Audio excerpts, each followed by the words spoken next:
Suite de nos reportages consacrés à la féerie de Noël, aujourd'hui Koji TV se penche sur un épineux casse-tête pour les parents, mais aussi pour les enfants, les fameux cadeaux de Noël. Perdu. On cherche des jouets solides et pas trop chers.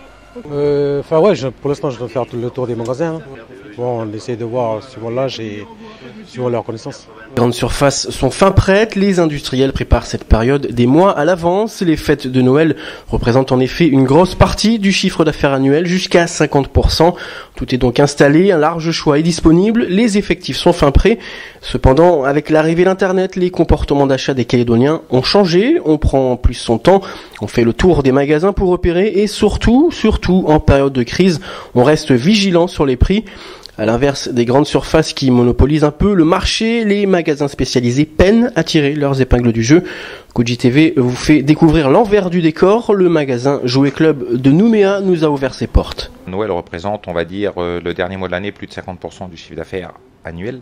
Donc il faut normalement qu'on soit prêt. Donc nous on est prêts. Mais ce qui n'est pas au rendez-vous, c'est, on va dire, les clients qui se font vraiment attendre et, on va dire, désirer. Il y en a beaucoup qui disent que c'est le problème de vie chère ou que les personnes regardent les prix, tandis que si on prend une comparaison sur les 5 dernières années, plus ça va, les personnes s'y prennent toujours au dernier moment. Comment on se prépare pour le gros rush de Noël? J'imagine, c'est des mois à l'avance? Pour préparer un Noël dans un magasin de jouets, il faut bien préparer au moins entre 5 et 6 mois vraiment à l'avance. Certains même salons sont, comme le salon sur Hong Kong du jouet, est en janvier. Les best-sellers, oui, moi il y a toujours un produit mode normalement, ou comme cette année on va dire c'est les poupées Monster High. Donc les commandes ont été faites depuis le mois de mai, par exemple sur ce produit-là, mais le fournisseur Mattel va bloquer ses livraisons pour créer, je vais dire, une pénurie. Et livre moins, et comme nous on est à 22 000 km, donc de nos fournisseurs, le souci qui se pose c'est que s'ils ne nous livrent pas, ou ils nous livrent au compte-gouttes, on arrive à un moment donné où on manque de produits.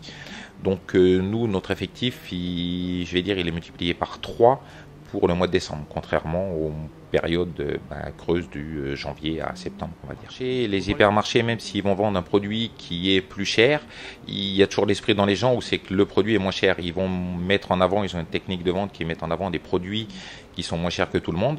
Le reste, après, les personnes ne calculent pas trop, donc ils croient en majeure partie que c'est moins cher. Il y a certains prix qui on est identiques aux hyper. Après, je vais dire plus dans le domaine du jouet, la concurrence, par exemple sur Nouméa, où actuellement on est 4 spécialistes en magasin.